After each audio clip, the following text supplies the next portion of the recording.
Hey guys, welcome to the Working Man Sports Talk podcast, where we like to talk to other working men about sports. And if you aren't a man, who cares? Welcome to the show. Now, we're going to talk about the Giants.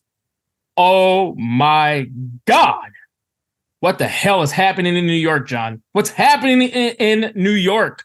Please give us some insight, please. Chaos. Chaos is happening in New York. And, you know, I am a New York Giants fan. Yes, I said that. I am a New York fan. Yeah, you know, sometimes I boo my own self. I would be booing myself too. It's pretty bad, you know. I get excited to watch them every week when I can. And as I'm watching them, like they're playing Sunday night again this coming week. And another primetime loss coming up. God. And it's just one of those type of things. It's just how much more can the fans take? You know? Well, here's the real question. I'll let you finish. The real question is, how much more can Daniel Jones take? Took the words right out of my mouth. I was literally getting ready to say that. His offensive line cannot block. I mean, I'm ready to consider throwing on a jersey and saying, hey, coach, put me in. You want to block for Daniel Jones? I would most definitely try. I'll probably get hurt in the process of it, but I'll roll an ankle or something, pop an Achilles. Who knows? Throw a mill my way. I'll do anything. You know, I'll throw a mill. Oh yeah, make sure it's not taxable. I know, right? You only get half of that.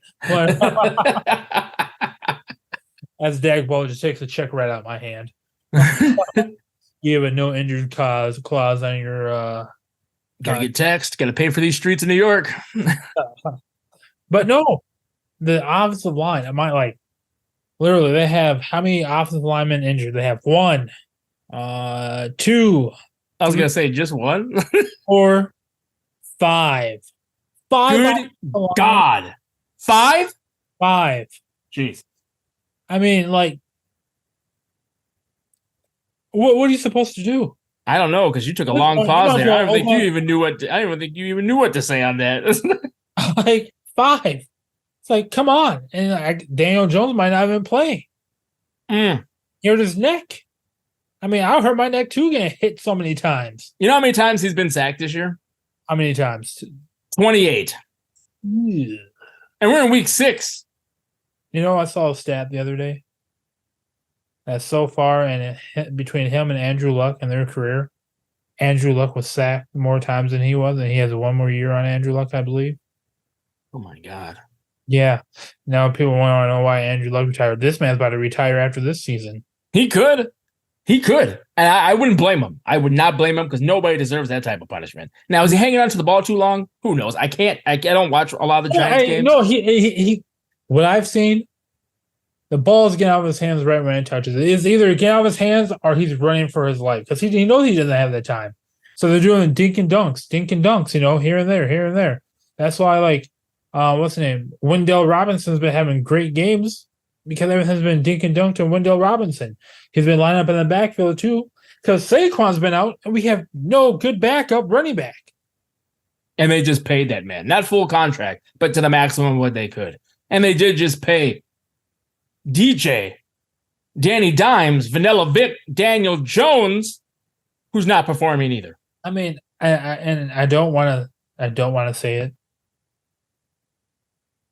I don't want to say it's time for us. Well, then don't say it, or you're going to say it. What is it? Come on.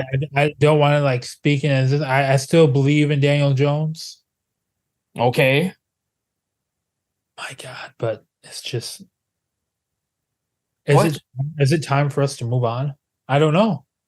I don't want to believe it. After just getting paid, you better show up. I believe if we get an offensive line. Well, I think Dagball kept him in every game almost. He's like, hey, we just paid you big bucks. Get your butt back out there. He's like, get the mileage out of that man. We paid you. You're staying. You know? I mean, they're getting beat down by the Dallas Cowboys. It's just pouring rain. It's like, why even put this guy in? He's still going out there trying. And I don't know if he did that himself or if that was the coach doing that. I got to give him credit for that. But, dude, he was getting his ass kicked. Oh, it's bad. And it's just like, you know, I this last game against Miami, I mean, I was down in Florida for it. I wasn't at the game. And I was watching it. I was like, hey, we have a chance to pull this off at halftime. I remember I was thought to myself, the Giants have a chance. Mm-hmm. Their defense was stepping up. Everything They got a pick six. They got a pick six. It was like a 100-yard return or 99-yard return. Their defense was the only reason why they have scored a touchdown this year in the first quarter or first half.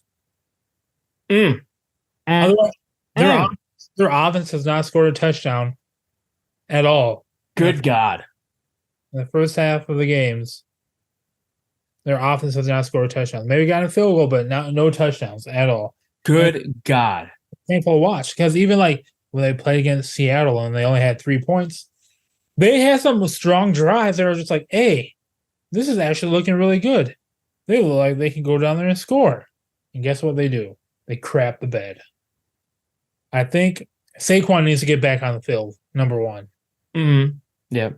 I feel like on defense, there's some guys that just don't play 100% every play, and they know who I'm talking about. They listen to this, and that is Kayvon Thibodeau. Well, it's that or they're beat to hell. I mean, you see these scores? I mean, but they're on the field like 90% of the game because the offense can't move the ball. But the defense is going to have to step up if your offense can't move the ball. We'll see how much life they have left in them. I mean, we're at week 6 and they are getting destroyed. I thought Miami might have put up even 100 on them. Oh God, no! Hey, we are not the Broncos. I'm just saying they're getting so beat down, man. It's like, ugh. I thought they had a chance. I did. I was like, okay, halftime, it's looking good. That pick 6 was big, and like you said, crap the bed.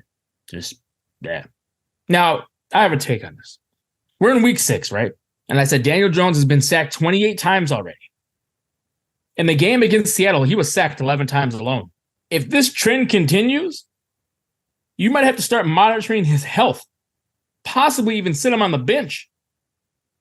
Because I don't know how much more of a beating this man can take. You said monitoring his health? Yes, you have to start monitoring his health. Oh, no. He's going to be dead if this keeps up. And I don't know how much more of a beating he can take. He's only throwing 2 touchdowns, and he has 6 interceptions. And we're at game 6, and he's only thrown for 884 yards. No Saquon, he's hurt. Oh, and guess what? What? He also leads the team in rushing yards too. What a damn shame. Saquon, he's hurt. Waller, he's stepped up a little bit. I don't see what this team. I don't know what this team has to do to find the magic to get it going. Maybe the mojo or something. I honestly thought that they would be decent this year. Maybe a second place team in the NFC East. Still could be, because Dallas' upcoming schedule is tough. The Commanders are a hit or miss team. So if the Giants can find the mojo, they can make a run like last year. Maybe. We'll see what happens. At this point, if I'm Daniel Jones, I don't want to make a run for it. I just want to make it home safely every Sunday. If you are Daniel Jones, you do want to make a run for it because nobody's blocking for him. So you better get the hell out of there and run. I mean, I don't know. I feel like Bobby Okereke, they brought him in. I mean, he leads the team right now in solo tackles, but they brought him in to have a bigger effect than what he's having already right now. And it's Can I insert something really quick? I know you know the Giants more better than a lot of people, but definitely more better than I do. But if I'm the coach, I see Daniel Jones is just getting destroyed right now. Like, hey, you know what? Let's experiment real quick. You take a break, we're going to put you on the bench for a game. Heal up. Who's the backup they have over there? Tyrod Taylor? Put him in. Just see what happens at this point. Just see what happens. If Daniel Jones performs terrible again, just put him in. If Tyrod Taylor dominates and continues to dominate, then I think you found your issue. If he even does terrible, then we all know it's the offensive line. And right now, I put like 85% of this on offensive line. Up 75%. 75%. And this is why I think Daniel Jones might not play Sunday night. He might not play. They might, give it Tyrod Taylor because they want him to rest up his neck. Well, that neck is dangerous. That's what ended Peyton Manning's career, I believe, was a neck. Well, he had that neck surgery and everything. Yeah, but that was a big part of the end of his career was his neck. Yeah. I mean, you need your neck. You get on a swivel, especially for your quarterback. Oh, especially Daniel Jones. Everything needs to be spinning 360 because they are coming from everywhere. I feel like people are coming out the stands trying to tackle that man. But I think what they got to do, they got to get Saquon back on the field. They got to get healthy. I feel like if they get healthy, especially their offensive line, they can probably do some damage. I would say do some damage, but they can probably do something. It's possible. It's definitely possible. I think they got to get Saquon back on the field. They got to get him more involved in the offense. They got to stay on the field longer and get more points, whether it's field goals or touchdowns, to give the defense a break. Yeah. I gotta give the defense a little credit though going against Miami because that's a super fast team, and for them being on the field as long as they were, crazy. It is crazy, and like chasing those guys, jeez. We got Buffalo next. It's a night game at Buffalo. Sunday, right? Sunday night, and not Daniel Jones. What's his name? Josh Allen plays better when he's at home than he is away. So, you know what? I'm gonna take Giants on Sunday night. Nice. Well, I'm glad you are. I think they're gonna win. I think it's gonna be close, but I think the Giants will win. This is gonna be the game they're gonna win. I just got a feeling. I got a feeling that they're gonna win. That's all I have to say about the New York Giants. Do you have anything else you'd like to say about the New York Giants? Well, I'm just looking at their schedule, and I don't know why they have so many primetime games. Because everybody was excited about them last year. I know, but you think the way how this season's going out, you think they would flex and move some of the games around? They could get flexed after Sunday, especially if that's a beatdown. But I think they're going to win the game. They play against Green Bay on December 11th, Monday night. And they should beat Green Bay. And then they play against Philadelphia on Christmas Day. Oh, I don't think that's going to be a very Merry Christmas for you. I don't think so either. But yeah, I'm going to wrap this up here, guys. I want to thank you for listening to the Working Man Sports Talk podcast. Don't forget to like, comment, subscribe. And we want to hear from you in the comments. And you'll hear from us soon. Giants going to win the division by the end of the year. Woo! Yeah, no.